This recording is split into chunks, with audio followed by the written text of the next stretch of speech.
ಇದುವರೆಗೂ ವೈಶಾಖ್ನ death note ಪತ್ತೆ ಆಗಿಲ್ಲ ಅನ್ನೋದು ಈಗ ಬರ್ತಾ ಇರುವಂತಹ ಮಾಹಿತಿ. ಏನಾದರೂ ಡೆತ್ ನೋಟ್ ಏನಾದರೂ ಇಟ್ಕೊಂಡಿದ್ದಾರ ಅಂತೇಳಿ ಇದುವರೆಗೂ ಸಿಕ್ತಿಲ್ಲ. ಡೆತ್ ನೋಟ್ಗಾಗಿ ಕೃಷಿತಾ ಪಂಡ ಮನೆಯಲ್ಲಿ ಈಗ ಶೋಧ ಮುಂದುವರಿತಾ ಇದೆ. ವೈಶಾಖ್ ಮೃತದೇಹ ವಿಕ್ಟೋರಿಯಾ ಆಸ್ಪತ್ರೆಗೆ ರವಾನೆ ಮಾಡಲಾಗಿದೆ.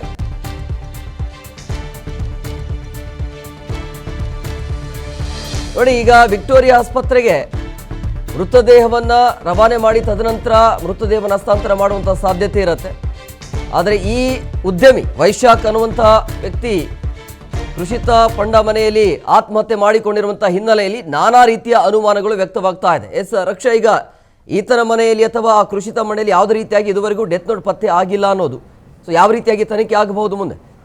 ಹೌದು ಹೇಮಕುಮಾರ್, ಅಂದ್ರೆ ಈಗ ಇವರು ವೈಶಾಖ್ ಅವರು ಅವರ ನಿವಾಸದಲ್ಲಿ ಆತ್ಮಹತ್ಯೆಯನ್ನ ಮಾಡ್ಕೊಳ್ಬಹುದಾಗಿತ್ತು. ಆದ್ರೆ ನಟಿ ಇಲ್ಲದಂತ ಸಂದರ್ಭದಲ್ಲಿ ಕೃಷಿತಾ ಪಂಡ ಅವರ ನಿವಾಸದಲ್ಲೇ ಇವರು ಆತ್ಮಹತ್ಯೆಯನ್ನ ಮಾಡ್ಕೊಂಡಿರೋದು ಯಾಕೆ ಅನ್ನುವಂಥದ್ದು ಕೂಡ ಸಾಕಷ್ಟು ಅನುಮಾನಗಳಿಗೆ ಕಾರಣವಾಗ್ತದೆ. ಒಂದು ಇಲ್ಲಿ ಎರಡು ಆಂಗಲ್ ಅನ್ನ ನಾವು ನೋಡ್ಬೋದು. ಒಂದು, ಕೃಷಿತಾ ಪಂಡ ಮತ್ತು ಉದ್ಯಮಿಯ ಒಂದು ಬ್ರೇಕಪ್ ಕೇಸ್ ವಿಚಾರದಲ್ಲಿ ಇವರೇ ಮುಂದಾಳತ್ವವನ್ನು ವಹಿಸಿಕೊಂಡು ಕೃಷಿತಾ ಪಂಡ ಅವ್ರ ಜೊತೆ ಕಂಪ್ಲೇಂಟ್ ಅನ್ನ ಕೊಡಿಸ್ಕೊಂಡು, ಅದೂ ಅಲ್ಲದೆ 6 ಕೋಟಿ ಹೆಚ್ಚಿಗೆ ಕೊಡಬೇಕು ಅನ್ನೋಂಥದ್ರ ನಿಟ್ಟಿನಲ್ಲಿ ಅನಾಮಧೇಯ ಪತ್ರವನ್ನ ಕಳಿಸಿ ಕೂಡ ತದನಂತರದಲ್ಲಿ ಇವರು ವೈಶಾಖ್ ಅವರೇ AVR ರೆಡ್ಡಿ ಅವರಿಗೆ ಬೆದರಿಕೆ ಪತ್ರವನ್ನ ಬರೆದಿದ್ದಾರೆ ಅಂತ ಪೊಲೀಸರು ಕಂಡು ಹಿಡಿದ ಮೇಲೆ ಅವ್ರನ್ನ ಅರೆಸ್ಟ್ ಮಾಡಿ ಮತ್ತೆ ಅವ್ರು ಹೊರಗಡೆ ಬಂದಿದ್ದಂಥದ್ದು ಕೂಡ ನಡೆದಿತ್ತು. ಸೊ ಈ ಕೇಸಿಂದನೂ ಕೂಡ ಸಾಕಷ್ಟು ಡಿಪ್ರೆಷನ್ಗೆ ಒಳಗಾಗಿದ್ರು ವೈಶಾಖ್ ಅನ್ನೋದು. ಮತ್ತು ಆ ಸಂದರ್ಭದಲ್ಲಿ ಸ್ವತಃ AVR ರೆಡ್ಡಿ ಅವರು ಒಂದು ಹೇಳಿಕೆಯನ್ನ ಕೊಟ್ಟಿರ್ತಾರೆ.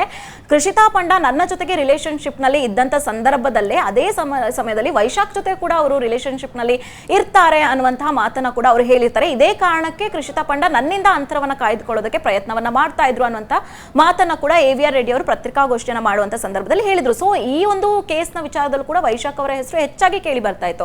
ಜೊತೆಗೆ ಇದೊಂದು ಆಂಗಲ್ ಆದ್ರೆ ಮತ್ತೊಂದು ಕಡೆ ಇವರು ಮದುವೆ ಆಗಿರ್ತಾರೆ, ಮಕ್ಕಳು ಕೂಡ ಇರ್ತಾರೆ, ಜಯನಗರದಲ್ಲಿ ವಾಸ ಇರ್ತಾರೆ. ಆದ್ರೆ ಕೃಷಿತಾ ಪಂಡ ಅವರ ಸ್ನೇಹ ಆದ ನಂತರದಲ್ಲಿ ವೈಶಾಖ್ ಅವರು ಆಗಾಗ ಕೃಷಿತಾ ಪಂಡ ಅವರ ನಿವಾಸಕ್ಕೆ ಬರ್ತಾ ಇದ್ರು. ಕಳೆದ 1 ತಿಂಗಳಿಂದ ತನ್ನ ಹೆಂಡತಿಯಿಂದ ಅಂತರವನ್ನ ಕಾಯ್ದುಕೊಂಡಿದ್ದಂತ ವೈಶಾಖ್ ಅವರು ಸ್ವತಃ ಕೃಷಿತಾ ಪಂಡ ಅವರ ಅಪಾರ್ಟ್ಮೆಂಟ್ ನಲ್ಲೇ ವಾಸ ಇದ್ರಂತೆ. ಈ ಅಪಾರ್ಟ್ಮೆಂಟ್ಗೆ 2 ಕೀ ಇದು, ಒಂದು ಕೀ ಕೃಷಿತಾ ಪಂಡ ಅವ್ರ ಜೊತೆ ಇದ್ರೆ ಮತ್ತೊಂದು ಕೀ ವೈಶಾಖ್ ಅವ್ರ ಜೊತೆ ಇರುತ್ತೆ. ಸೊ ಹೀಗೇನೆ ನಿನ್ನೆ ಕೂಡ ಅವರು ಕೃಷಿತಾ ಪಂಡ ಇಲ್ಲದೆ ಇರೋಂಥ ಸಂದರ್ಭದಲ್ಲಿ ತನ್ನ ಬಳಿ ಇದ್ದಂತ ಕೀಯನ್ನ ಬಳಸಿಕೊಂಡು ಆ ಒಂದು ಅಪಾರ್ಟ್ಮೆಂಟ್ಗೆ ಅವರು ಬಂದಿರ್ತಾರೆ. ಬಂದಂತ ಸಮಯದಲ್ಲಿ ಈ ರೀತಿಯಾಗಿ ಆಗಿರುವಂತದ್ದು. ಈಗ ವಿಚಾರಣೆ ಸಂದರ್ಭದಲ್ಲಿ ಯಾವುದೇ ರೀತಿಯಾದಂತಹ ಡೆತ್ ನೋಟ್ ಕೂಡ ಸಿಕ್ಕಿರೋದಿಲ್ಲ. ಅಂದ್ರೆ ಹೀಗೆ ಆತ್ಮಹತ್ಯೆನ ಮಾಡ್ಕೊಳ್ತಾರೆ ಅಂತಂದಾಗ ಕಾಮನ್ ಆಗಿ ಒಂದು ಡೆತ್ ನೋಟ್ ಬರ್ದಿರ್ತಾರೆ. ಯಾವ ಕಾರಣಕ್ಕೆ ಸಾಯ್ತಾ ಇದ್ದೀನಿ, ಯಾವ ಕಾರಣಕ್ಕೆ ಈ ರೀತಿಯಾಗಿ ಆಗ್ತಾ ಇದೆ ಅನ್ನೋದನ್ನ ಬರೀತಾರೆ. ಇಲ್ಲ ಅಂದ್ರೆ ಈಗ ಏನು ಸೆಲ್ಫಿ ವಿಡಿಯೋ ಮಾಡೋದಾಗಿರ್ಬೋದು, ವಿಡಿಯೋವನ್ನ ಮಾಡಿ ಮಾಡುವಂತದ್ದನ್ನು ಕೂಡ ಮಾಡ್ತಾರೆ. ಸೊ ಹೀಗಾಗಿ ಯಾವುದೇ ಪರಿಶೀಲನೆ ಸಂದರ್ಭದಲ್ಲಿ ಯಾವುದೇ ಡೆತ್ ನೋಟ್ ಸಿಕ್ಕಿಲ್ಲ. ಹಾಗೆ ಅವರ ಮೊಬೈಲ್ ಅನ್ನ ಕೂಡ ಪೊಲೀಸರು ವಶಕ್ಕೆ ಪಡ್ಕೊಂಡು ಆ ಮೊಬೈಲ್ ನಲ್ಲಿ ಏನಾದ್ರೂ ಡೀಟೇಲ್ಸ್ ಇದೆಯಾ, ಏನಾದ್ರೂ ವಿಡಿಯೋವನ್ನ ಮಾಡಿದಾರಾ ಅನ್ನುವಂಥದ್ರ ಬಗ್ಗೆ ಕೂಡ ಸಾಕಷ್ಟು ವಿಚಾರಣೆಯನ್ನ ಕೂಡ ಈಗಾಗಲೇ ನಡೆಸ್ತಾ ಇದ್ದಾರೆ.